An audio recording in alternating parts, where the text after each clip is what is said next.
Hey, what's up guys? Today I'm going to show you how to create a Facebook ad for your new Shopify store. So if you've just completed your store then and you're excited to get started with Facebook ads, then this is going to be the perfect video for you to watch. Or perhaps you've been running Facebook ads now then for a few weeks, maybe even a few months, and you haven't quite seen the results that you hoped for. Then hopefully by watching this video, you'll be able to see maybe some of the places where you might have been going wrong. One thing that I do need to say before we start the video is that it doesn't matter how good your Facebook ads are. If you haven't got a professional Shopify store, then people won't trust it, and therefore you won't see the conversions or the results that you're hoping for. So make sure you get some honest and critical feedback on your Shopify store before you start spending money on Facebook ads.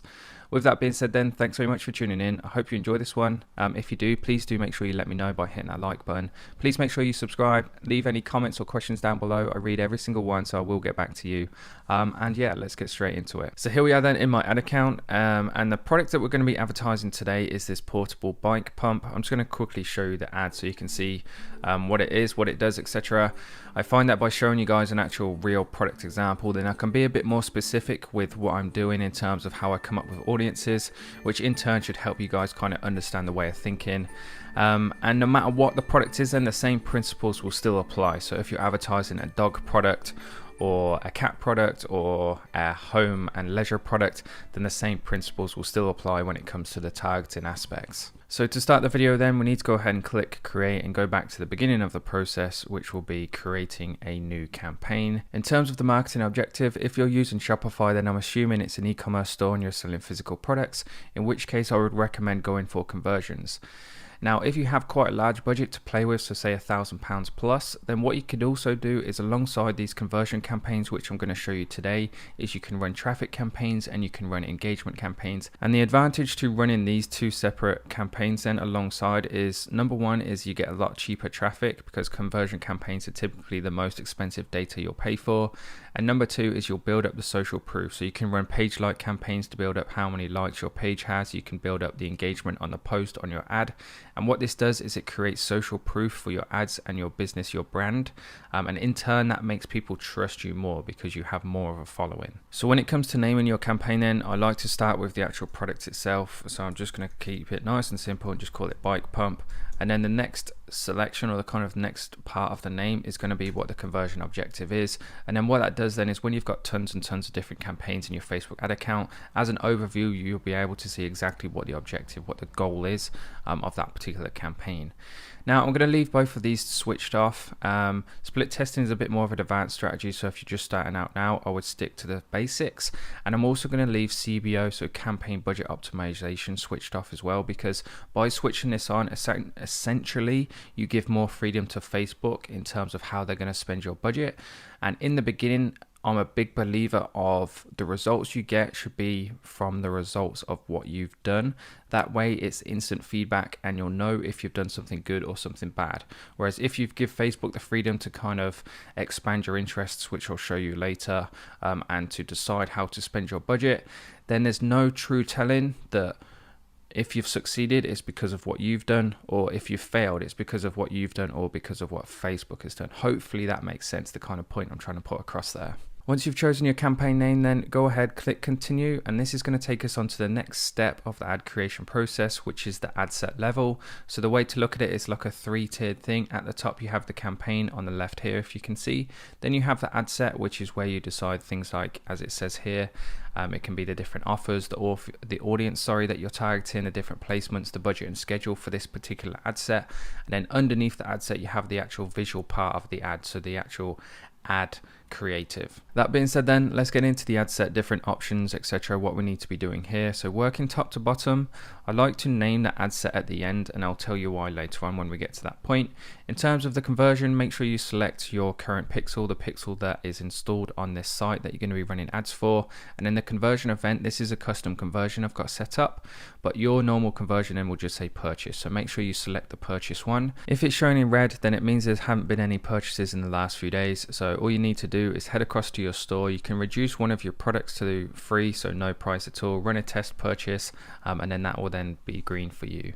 Moving down then, dynamic creatives are if you have your store set up on your actual Facebook page. So you can ignore that for now. Again, that's a bit more advanced. Same for the offer reason too. Let's just stick to the basics in this video.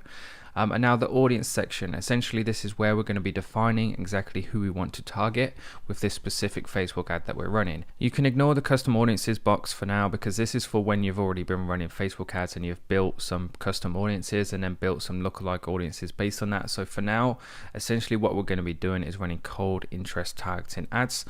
So this is where we can start to define who we want to show our ads to. So location wise, I always stick to the UK for a new product, so I'm going to leave that as is. Assuming you don't know who your ideal target audience is, then what I recommend is going quite broad with your age and gender. So leave it as 18 to 65 plus, go for all genders.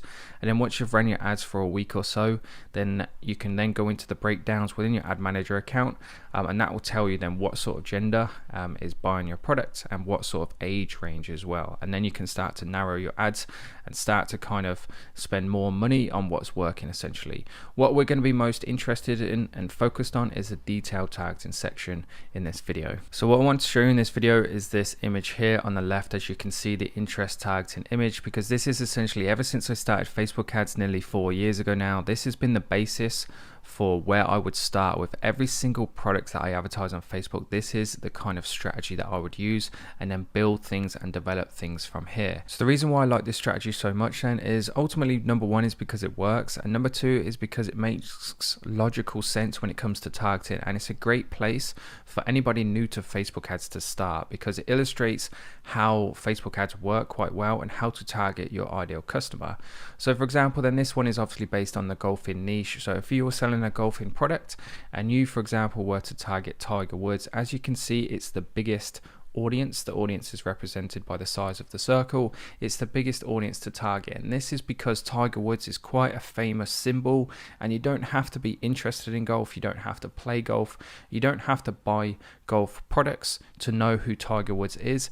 And therefore, if you were to target Tiger Woods solely as an interest on Facebook, you are going to be including those people who don't play golf, as it says here in the legend, the non-golfers. And you don't want to target those people, because those aren't the people who are going to be buying your golf product. Now you can go one smaller than this and target Phil Mickelson. If you play golf and watch golf, the chances are you will know who Phil Mickelson is, because he's still quite a popular golfer, but not, I wouldn't call him famous, or I wouldn't call him a celebrity, whereas Tiger Woods is.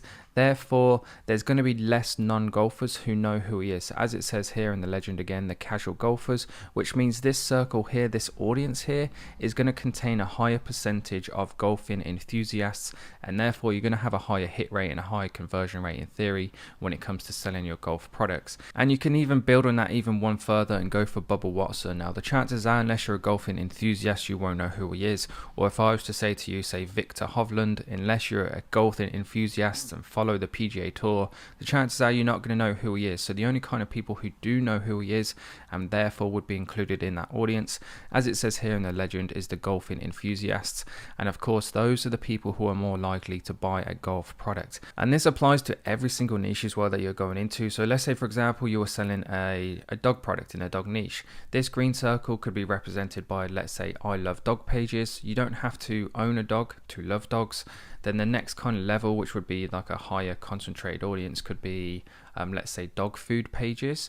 Again, they're kind of, you're more likely to target dog owners, because people who don't own dogs, the chances are they won't be linked to dog food, the dog food interest. And then again, you could go even one further and one deeper than that and go for, let's say, dog training or dog walking, because the chances are you're not going to be linked to that interest if you don't actually own a dog yourself. So hopefully that kind of illustrates the point and how you want to go ahead and actually target your audiences. So that being said, then let's give you guys a real example of how this translates into your ad account. So obviously we're in the cycling niche. I don't really have a great knowledge of the cycling niche, so I wouldn't be able to name any names off the top of my head. So what I've done is I did a quick Google search, and I've come up with, or I found this list then of the all-time list of British male pro riders. Now I'm not going to go for Chris Froome, because even though this is where sometimes it's an advantage not to have a knowledge of your niche, believe it or not, because if you haven't heard of the people, the famous figures within that space, then chances are they're a good one to go for. I have heard of Chris Froome, so I'm not going to choose him, but I haven't heard of Mark Cavendish, so I'm going to go ahead, put him in, see if we can target him, which we can. which we can, and this gives us a potential reach then of 63,000 people, and that's a bit on the small side. I want to try and get that around about 200,000. So I'm going to go back to the list. Let's try the next cyclist, which is Robert Millar. We can copy and paste him in, see if we can target him, which we can't by the looks of things. Let's try the next one down. Let's go for Bradley Wiggins. So we'll copy and paste him in and see if he comes up, which he does, 110,000 people. So we'll add this, and that takes our potential reach up to 120,000. Now, again, it's slightly small. I like it to be a bit bigger than this. So what I'm going to do instead is just go ahead, click this suggestions box, and Facebook is going to give us a list of all these different interests that are related to the existing interests that we're already tagged in. So what I'm going to do then is I'm just going to go through these and kind of have a look at the ones that I've never really heard of before, and then just Google them to see what they are. So Pinarello. I've never heard of Pinarello. I think it may be a manufacturer. Let's have a look. By the looks of things, then they make bikes. But what I want to find out then is that they're purely specific to the cycling niche, because you don't want to target, let's say, Under Armour, because Under Armour make cycling gear, they make gym gear, they make golfing gear, which means within that interest there's going to be people from lots of different sports. We want to find a brand that is specific to the niche that we're targeting. So let's have a look. Pinarello, Italian bicycle manufacturer based in Italy. So by the sounds of it, then these guys would make an ideal interest to target. So if we add them to the list, that's going to take our potential reach to 300,000 people, which is absolutely fine for this first ad set that we're going to be running. Now, this checkbox here, the expand your detailed targeting checkbox, I get asked all the time, should you check this, should you not? Now, just keep an eye on this potential reach, just to give you an illustration of exactly what it does. The potential reach is currently 300,000 people. If I check this, it goes up to 44 million, which is essentially the whole population of the UK above the age of 18. So what it does then is it basically says to Facebook is that if they feel as if they can get more conversions by targeting people outside of these conditions that we've set, then it gives permission to Facebook to do that. Now, in the beginner, I'm a big believer of not checking that checkbox, because like I said earlier, I mentioned it briefly, is that when you're running Facebook ads, you want to know that if something succeeds or if something fails, it's because of what you've done.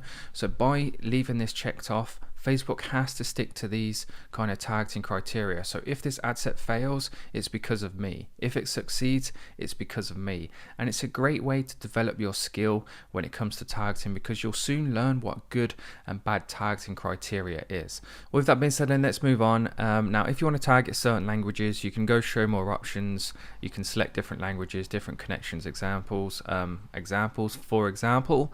But like I said, I want to stick to the basics in this audience and just go for cold interest targeting.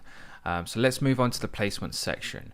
Now, this is something I have experience with, and typically I'll know where the best conversions and where the best audiences are going to come from. So in the beginning, what I recommend is, well, it's difficult to say really, because it depends on, number one, what kind of ad you're running. So if you're going to run a carousel ad, if you're going to run a single image, are you going to run a video? And then it depends on what size that video is, what size that image is, because it will and won't fit into certain, if you can see, like if you hover over this, so Instagram feed, we can see here that they recommend a square 1x1. But if we go for, let's say, the Facebook right column, they recommend horizontal. So you have to tailor this to the size of the ad that you're currently running. Because I'm running a video, what I'm going to stick to is I'm going to get rid of audience network. I'm going to get rid of stories. I'm going to remove all of those. I'm going to keep the in-stream, because if somebody's watching like a cycling video especially, the chances are they're going to be heavily interested in that product. I'm going to get rid of the search results, because if somebody's actually searching for something, the chances are that they're focused and they want to find something, so it's going to take quite a lot to distract them from that focus that they're in. I'm going to get rid of the in-article too. We'll keep the in-stream and the in-stream videos, and then let's go through these one by one. So Facebook newsfeed is a must, because it's the biggest space on somebody's screen, so they're definitely going to see your ad. Same for Instagram feed. Facebook marketplace I'm going to keep, because if somebody's in the marketplace, then they're almost in that buying mood. They're almost looking for something to buy. So trying to sell them an ad, selling them a product through an ad almost goes hand in hand. I'm going to go for the video feeds as well, because I must admit I felt guilty before of just watching videos one after the other for about half an hour in the Facebook newsfeed. So if somebody's watching a cycling videos and they see our products for a cycling product, then the chances are they're going to be quite interested in it. I'm going to get rid of the right column because of the certain dimensions and because I find these tend to work best for retargeting ads. Instagram Explore I'm going to get removed. Messenger inbox I'm going to remove, and I'm going to keep that because it fits the size of our video quite nicely. So with that being said, then let's move on. Now what will happen is if you go too small with your audience and then you come down here and remove some of the big kind of placements, as you can see that's reduced the audience size by 10,000. If I get rid of the Instagram feed, it's removed it by another 100,000. So just keep that in mind again when you are doing your targeting and when you are selecting your placements. Moving on to the next sections, we can go for show more options, but there's nothing really of interest here unless you're selling like a specific phone case or some sort of power bank. Then you can come onto here, hit edit, and then you can select all mobile devices, iOS, etc., and that way you're targeting people using certain devices. But because our products then applies to anybody using an iPhone, anybody using an Android, I'm just going to leave that to all mobile devices. And then the next thing we need to discuss then is the budget and schedule, because this is a very important part to how your ads performance is going to go. Number one, we're going to leave the optimization for conversions. A conversion is a purchase because that's what we selected at the top here. So this is the conversion event. If you had this selected to view content, for example, then that would be the kind of conversion that you're targeting. The next is the cost control. Now, in the beginning, you're going to have no idea what kind of average cost per purchase you can achieve, so I would leave this blank for now. And then when you get a bit more advanced and you've got a bit more volume going through your store, so typically when I'll get to about 100 purchases a week through a specific ad set, then I'll start to kind of play around with the different cost control and try and reduce my costs that way. But in the beginning, I always leave it blank myself. The budget and schedule, I would keep it to daily budget at this point because there's no need to get too specific when you're running the initial ads. We want to give it the best chance possible, so just run your budget through the whole day by selecting a daily budget. And I want you guys to stick to at least £10 per day, if not a bit more. The reason being is because there's so many people out there running £5 per day, £6 per day, £3 per day, £2 per day. So by spending £10 per day, you're going to outbid all of those people, and therefore you're going to get more favorable results. So stick to £10 per day, and then I want you guys to run your ads for at least 5 days as well. And the reason for that is there's two kind of main reasons really. Number one is in the beginning, your results can be very up and down. So what you'll find is you might run this particular ad and you might get 1 or 2 sales the first day, and then nothing for 2 days, and then sales again. So by leaving your ads to run for a few more days, it gives them a better chance just to kind of stabilize and bring in some more consistent results. Plus, by running your ads for 5 days, you gather more data than if you only ran them for 2 days or 3 days. And therefore, when it comes to making that judgment and making that decision on whether you're going to scale it or not, or whether you're going to narrow down on a certain age range, then the more data you have, then the more accurate decision you can make as well. And with that being said, then I just want to finish on the conversion window because this is quite an important aspect of your Facebook ads. It's also a popular topic I get asked on. And essentially what this means is that you are setting the window in which Facebook will consider the results when optimizing your ads. So what that means is as it is currently set, so 7 days click or 1 day view, if somebody clicks on your ad and then makes a purchase within 7 days, they will be considered towards that data when it comes to optimizing your ads. Whereas if you were to go to 1 day click or view, somebody clicks on your ad and then purchases 2 days later, because it's not within this conversion window, they won't be counted when it comes to optimizing your ads. So basically, by having 7 day click or 1 day view, there's going to be more data considered, and therefore in theory, now this is just my theory, your Facebook ads will optimize faster, which is only going to be a good thing. And with that being said then guys, that is everything I wanted to show you in this video. I wanted to focus on the ad set because that's kind of like the area in which I see most people going wrong. They're targeting audiences that are either crazy too broad, or they're targeting interests that are not very high quality. So that's what I wanted to focus on in this video. If you want me to build on this or you want me to cover something else in a bit more detail, just make sure you let me know. Post a comment down below. I will read it, I will see it. and I will respond to you as well. Finally, please do make sure you leave a like on the video. It will just kind of help this video grow in terms of views and help my channel grow. Make sure you subscribe too. It's something like 45% of people who watch my videos are subscribed, so the other 55%, make sure you hit that subscribe button. And that's pretty much it. Thanks very much for watching. I do hope you enjoyed it, and hopefully see you in the next one too.